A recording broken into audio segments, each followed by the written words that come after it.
Pertumbuhan ekonomi di Kota Malang berdasarkan penyerapan tenaga kerja dengan upah minimum. Kini kita beralih ke dalam negeri, ke Indonesia. Hati-hati, pertumbuhan ekonomi Indonesia diramalkan akan melambat. Institute for Development of Economics and Finance (INDEF) memprediksi perekonomian Indonesia di tahun 2019 masih dihadapkan pada banyak tantangan.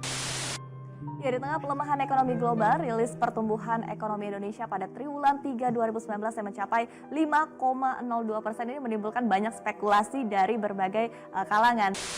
Halo Sobat Literasi sekalian, perkenalkan, nama saya Abio Ocean. Di sini saya mau membahas sebuah jurnal yang berdasarkan sebuah penelitian yang telah dilakukan di Malang, khususnya untuk daerah Kabupaten Malang. Selamat datang di Kupas Tuntas. Kalian tahu nggak bahwa salah satu faktor yang paling penting dalam mengembangkan pertumbuhan ekonomi itu apa? Ya, jawabannya adalah sumber daya manusia. Sama dengan yang dikatakan oleh Profesor Friedrich Herbison, bahwasanya bukan sumber daya modal atau materialitas yang sepenuhnya yang menggambarkan pertumbuhan ekonomi dan sosial, melainkan sumber daya manusianya itulah sendiri yang menggambarkan keadaan ekonomi suatu daerah tersebut. Menurut Heaningrum 2016, pentingnya peranan SDM untuk memaksimalkan kekayaan alam yang ada di sekitar apabila minimalnya tenaga kerja tersebut yang mampu mengelola dan menggunakan alam dengan baik, maka kekayaan alam tidak akan bisa 100% bermanfaat baik dalam artian mereka belum dapat mengelolanya menjadi bahan jadi.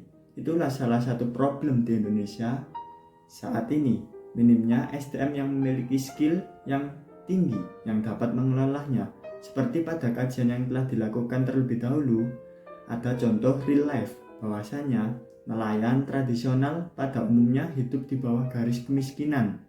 Mengapa hal ini dapat terjadi? Mengetahui kekayaan laut di Indonesia, khususnya di daerah Sendang Biru Malang yang sangat melimpah. Nah, kembali lagi, hal ini dapat terjadi karena SDM-nya mereka saat ini mengandalkan pengetahuan terdahulu saja tentang cara menangkap ikan serta tidak eksplor cara menangkap ikan secara efektif dan efisien, dan tidak adanya teknologi yang mendukung yang canggih untuk menunjang kegiatan mereka.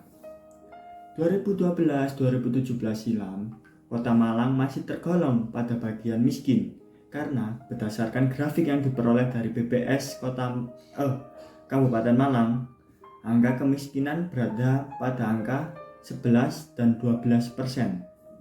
Mengapa hal itu tersebut dapat terjadi?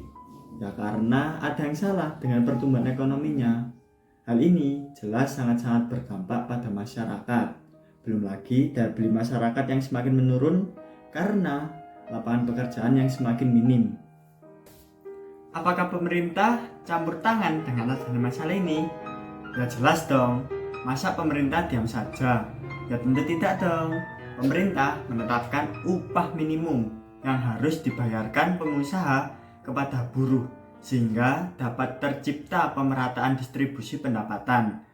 Penentuan upah ini ditentukan secara terpusat oleh Departemen Tenaga Kerja untuk seluruh Nusantara, dan tiap-tiap kota maupun kabupaten memiliki upah minimum yang berbeda. Hal ini diselaraskan dengan kriteria hidup layak di daerah tersebut. Menurut Sukirno 2011, pertumbuhan ekonomi itu sendiri merupakan perkembangan kegiatan ekonomi yang berlaku dari waktu ke waktu dan menyebabkan pendapatan nasional real semakin berkembang. Pertumbuhan ekonomi tidak hanya dapat dalam aktivitas produksi saja, melainkan seluruh bidang produksi yang berkaitan dengan keadaan distribusi atau pemerataan. Dari sini apa yang dapat kita peroleh? Yaitu di sini kita tahu bahwa akar utama dari pertumbuhan ekonomi itu adalah seluruh kegiatan yang berbau dengan produksi. Apabila kegiatan ini berlangsung dengan baik, akan baik juga keadaan pertumbuhan ekonomi suatu daerah tersebut. Pendapatan nasional adalah jumlah pendapatan yang diterima seluruh pelaku ekonomi dalam suatu negara dalam 1 tahun. Tujuan pendapatan nasional itu sendiri adalah untuk menilai tingkat pertumbuhan ekonomi suatu negara, mengetahui nilai barang, jasa yang dihasilkan rakyat dalam kurun waktu 1 tahun, dan membuat konsep program pembangunan yang berjangka panjang. Struktur ekonomi dapat diartikan sebagai komposisi peranan masing-masing sektor dalam perekonomian, baik menurut lapangan usaha maupun pembagian sektoral ke dalam sektor-sektor, yaitu yang pertama sektor primer. Sektor primer meliputi pertanian, peternakan, dan kehutanan, serta lain-lain. Sedangkan sektor sekunder meliputi industri, dan sedangkan sektor tersier meliputi perdagangan, hotel, komunikasi, dan lain-lain. Struktur ekonomi secara sektoral dapat dilihat menurut 3 dimensi pendekatan, yaitu yang pertama, pendekatan menurut asal atau sumber pendapatan atau source of income. Yang kedua, pendekatan menurut penggunaan dari pendapatan tersebut atau disposal of income. Yang ketiga, pendekatan berdasarkan 2 sistem perekonomian yang berjalan bersampingan di dalam satu kawasan atau dual income system. Metode penelitian yang digunakan untuk membuat jurnal penelitian ini dilakukannya penelitian secara deskriptif kuantitatif. Nah, apa yang dimaksud dengan deskriptif kuantitatif itu?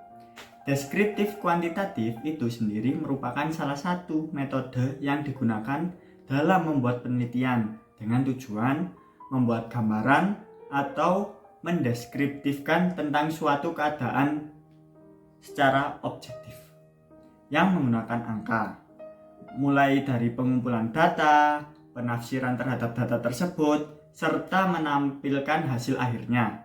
Penulis makalah ini menggunakan data PRDB atas dasar harga konstan atau ADHK yang dihitung tahunan dan dinyatakan dalam satuan persen untuk per tahunnya.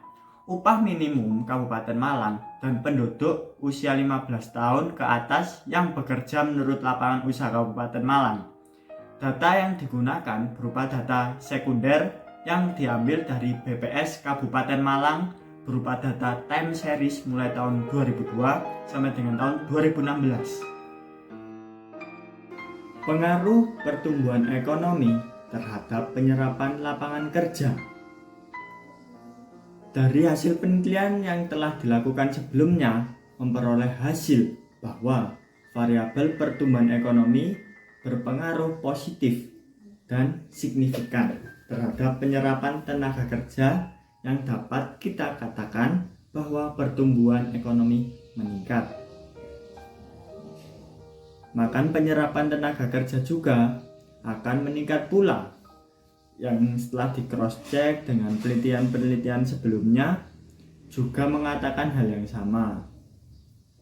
Pengaruh upah minimum terhadap penyerapan tenaga kerja berdasarkan hasil penelitian di Kabupaten Malang mulai tahun 2002 sampai dengan tahun 2016 menunjukkan bahwa variabel upah minimum tidak berpengaruh signifikan dan bertanda negatif terhadap penyerapan tenaga kerja, yang dimana diperoleh nilai T hitung 0,42 yang lebih kecil dari T tabel yaitu 1,79588 dan nilai signifikannya sebesar 0,6792 yaitu di atas 6%.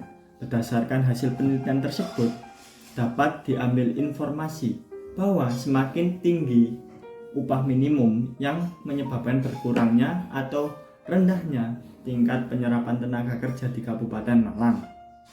Upah minimum tidak berpengaruh signifikan terhadap penyerapan tenaga kerja di Kabupaten Malang, dikarenakan mayoritas masyarakat di Kabupaten Malang bekerja pada sektor informal, di mana pada sektor tersebut tidak ditetapkannya upah minimum.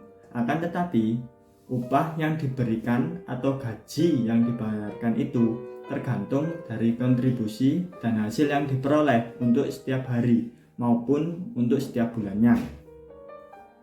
Pengaruh pertumbuhan ekonomi dan upah minimum terhadap penyerapan tenaga kerja berdasarkan hasil pengujian yang telah dilakukan menunjukkan bahwa pertumbuhan ekonomi dan upah minimum secara bersama-sama berpengaruh signifikan terhadap penyerapan tenaga kerja di Kabupaten Malang pada tahun 2002 sampai dengan tahun 2016 yang memperoleh hasil HO ditolak, hipotesis awal ditolak, dan hipotesis kedua diterima, yang artinya pertumbuhan ekonomi dan upah minimum secara bersama-sama berpengaruh signifikan terhadap penyerapan tenaga kerja di Kabupaten Malang tahun 2002 sampai dengan tahun 2016. Saya menelusuri lebih lanjut lagi dan mengambil salah satu mata pencaharian di Kabupaten Malang, yaitu nelayan di daerah Sendang Biru, untuk menentukan struktur ekonomi dan tingkat kesejahteraan rumah tangga masyarakat di sana, yang mayoritas bermata pencaharian sebagai nelayan karena daerah tempat tinggalnya merupakan daerah pesisir. Pendekatan pendapatan. Pada penelitian ini, ukuran pendapatan yang digunakan adalah pendapatan keluarga yang diperoleh dari angka rumah tangga yang bekerja dan tinggal dalam satu atap. Beberapa hasil studi menunjukkan bahwa anggota keluarga seperti istri dan anak berkontribusi dalam berbagai kegiatan, baik dalam pekerjaan rumah tangga maupun dalam mencari nafkah. Dalam rumah tangga nelayan, sumber pendapatan tidak hanya berasal dari sektor perikanan, tetapi juga berasal dari sektor non-perikanan. Pada tabel 2, dapat dilihat besarnya nilai pendapatan rumah tangga pada sektor perikanan dan pada sektor non-perikanan.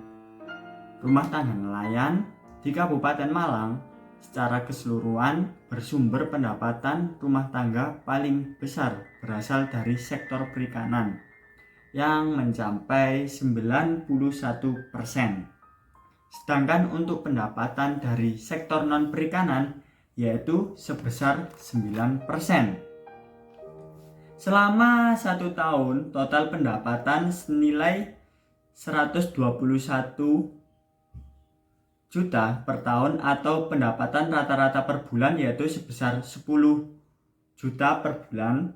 Dari sini hasil penelitian diketahui bahwa rata-rata jumlah anggota rumah tangga adalah 5 orang. Kemudian dikaitkan dengan nilai garis kemiskinan pada bulan Maret 2013 yaitu senilai 271.000 per kapita atau per bulan. Maka nilai rata-rata pendapatan rumah tangga nelayan cukup untuk kebutuhan minimum yang mengacu pada nilai garis kemiskinan tersebut. Untuk nilai pendapatan per kapita atau per hari dari anggota rumah tangga nelayan di Kabupaten Malang yaitu sebesar 104.000 per kapita atau per hari. Nilai tersebut jauh dari atas nilai pendapatan rata-rata yang ditetapkan oleh Bank Dunia, yaitu sebesar 15.000 per kapita atau per hari. Pendekatan nilai tukar nelayan. Indeks yang diterima nelayan perikanan di Kabupaten Malang dipengaruhi oleh harga dan jumlah produksi bulanan. Untuk indeks nilai yang dibayarkan nelayan dipengaruhi oleh pengeluaran usaha, yaitu meliputi biaya tetap dan biaya tidak tetap. Dan pengeluaran rumah tangga meliputi konsumsi pangan dan non-pangan yang memperlihatkan proporsi jenis pengeluaran yang dibayarkan oleh nelayan, di mana untuk pengeluaran rumah tangga lebih terkait stabil untuk setiap bulannya. Namun, untuk pengeluaran kebutuhan usaha terlihat lebih fluktuatif. Pengeluaran untuk usaha dipengaruhi oleh banyak sedikitnya jumlah trip penangkapan. Indeks nilai dibayarkan nelayan dipengaruhi oleh harga barang-barang kebutuhan operasional usaha serta rumah tangga. Berdasarkan hasil analisis dan data pembahasan mengenai analisis pengaruh pertumbuhan ekonomi dan upah minimum terhadap penyerapan tenaga kerja di Kabupaten Malang pada tahun 2002 sampai dengan tahun 2016. Di sini saya memperoleh kesimpulan dan saya membaginya menjadi 6, yaitu yang pertama, pertumbuhan ekonomi memiliki pengaruh positif dan signifikan terhadap penyerapan tenaga kerja di Kabupaten Malang pada tahun 2002 sampai dengan tahun 2016. Dan yang kedua, upah minimum memiliki pengaruh negatif dan tidak signifikan terhadap penyerapan tenaga kerja di Kabupaten Malang pada tahun 2002 sampai dengan tahun 2016. Yang ketiga, pertumbuhan ekonomi dan upah minimum memiliki pengaruh positif dan signifikan secara bersama-sama terhadap penyerapan tenaga kerja di Kabupaten Malang pada tahun 2002 sampai dengan tahun 2016. Yang keempat, upah minimum tidak berpengaruh signifikan terhadap penyerapan tenaga kerja di Kabupaten Malang pada tahun 2002 sampai dengan tahun 2016 yang disebabkan oleh mayoritasnya masyarakat di Kabupaten Malang yang bekerja pada sektor informal. Yang kelima, pertumbuhan ekonomi di Kabupaten Malang tidak berperan langsung guna ikut serta dalam meningkatkan pendapatan nasional di Indonesia.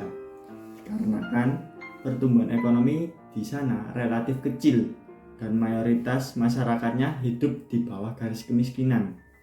Yang keenam, struktur perekonomian di sana dapat dikatakan cukup stabil dan masyarakatnya dapat memperoleh keharmonisan hidup dari mata pencariannya mereka yang mayoritas bekerja di sektor informal, sehingga pendapatan yang diterima cukup untuk memenuhi kebutuhan sehari-harinya.